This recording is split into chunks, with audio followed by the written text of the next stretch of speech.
ये कहानी मध्य प्रदेश के ग्वालियर शहर के एक बेहद मशहूर बोर्डिंग स्कूल विद्या निकेतन की है। उस स्कूल का डिसिप्लिन और पढ़ाई जितनी फेमस थी, उतनी ही फेमस थी उस स्कूल हॉस्टल की भूतिया स्टोरीज।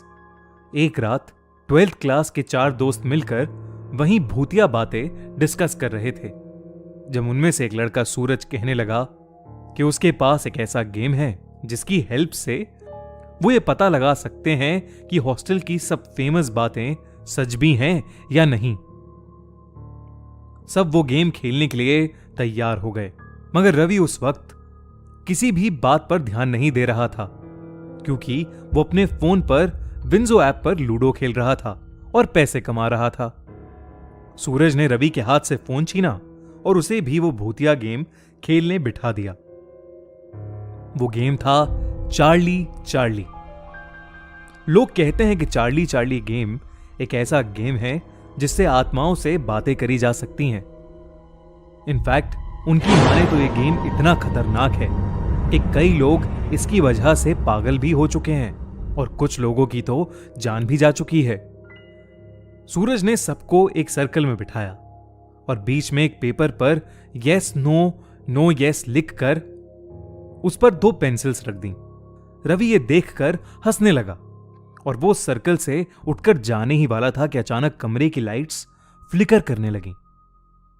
ये देखकर सबके होश उड़ गए। तभी सूरज ने रवि से वापस आराम से बैठने को कहा और फिर सूरज ने गेम की तरफ देखते हुए कहा, Charlie Charlie are you there? यानी चार्ली चार्ली क्या तुम यहां हो? चार्ली चार्ली क्या तुम यहां हो? ये कहने के बाद सब वेट करने लगे, पर कमरे में कुछ नहीं हुआ। सूरज ने दोबारा वही सवाल पूछा, तब भी कुछ नहीं हुआ। इस पर रवि ने उस गेम का मजाक उड़ाना शुरू कर दिया। लेकिन तभी सर्कल के बीच पड़ा पेपर जोर से हिलने लगा। उस पर रखी पेंसिल्स भी इधर उधर रोल होने लगीं। सूरज ने फिर से वही सवाल पूछा, चार्ली चार्ली क्या तुम यहां हो? और तभी पेंसिल घूमकर यस पर पॉइंट करने लगी। सब हैरान होकर एक दूसरे को देखने लगे। इसके बाद एक एक करके सब चार्ली से कुछ ना कुछ क्वेश्चंस पूछने लगे, जिससे वो कंफर्म कर सकें कि सच में चार्ली की आत्मा वहां वाकई थी या नहीं। किसी ने पूछा, चार्ली क्या तुमने आज तक किसी को डराया है? तो किसी ने पूछा, चार्ली क्या कभी तुमने किसी की जान ली है? पेंसिल घूमती रही, कभी यस पर तो कभी नो पर। रवि उस सर्कल में बैठे बैठे भी सबका और चार्ली चार्ली गेम का मजाक उड़ाता रहा। उसे अब भी लग रहा था कि सूरज सबके साथ कोई मजाक कर रहा है। सबकी बारी हो चुकी थी और सूरज ने रवि को चार्ली से सवाल पूछने के लिए कहा।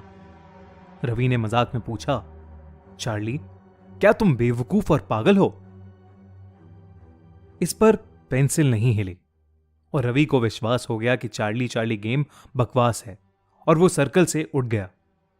लेकिन जैसे ही वो वहां से उठा, उसी वक्त पेंसिल घूमकर यस पर पॉइंट करने लगी और फिर जोर जोर से हिलने लगी। कमरे की लाइट्स अब और जोर से फ्लिकर कर रही थीं। सब डर के मारे अपनी जगह पर जम से गए थे।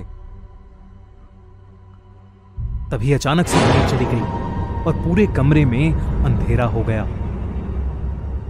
उस अंधेरे में उन दोनों लड़कों को बस 2 चमकती लाल आंखें दिख रही थीं, जिसे देखकर वो बुरी तरह डर गए थे। सूरज ने जल्दी से जाकर लाइट ऑन की। तभी सबकी नजर रवि पे गई और सभी ने जो देखा वो देखकर सबके पैरों तले जमीन खिसक गई। रवि का चेहरा अचानक नीला पड़ गया था। धीरे धीरे वो वहीं खड़ा खड़ा कांपने लगा। उसकी आंखें सफेद हो गई थीं और वो एक अजीब सी आवाज में चिल्लाने लगा, जैसे कोई उसका गला घोट रहा हो।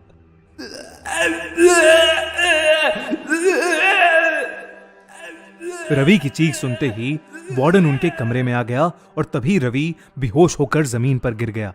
हॉस्टल का स्टाफ जल्दी से रवि को लेकर हॉस्पिटल पहुंचा, पर डॉक्टर समझ ही नहीं पा रहा था कि रवि ऐसे अचानक बेहोश कैसे हो गया।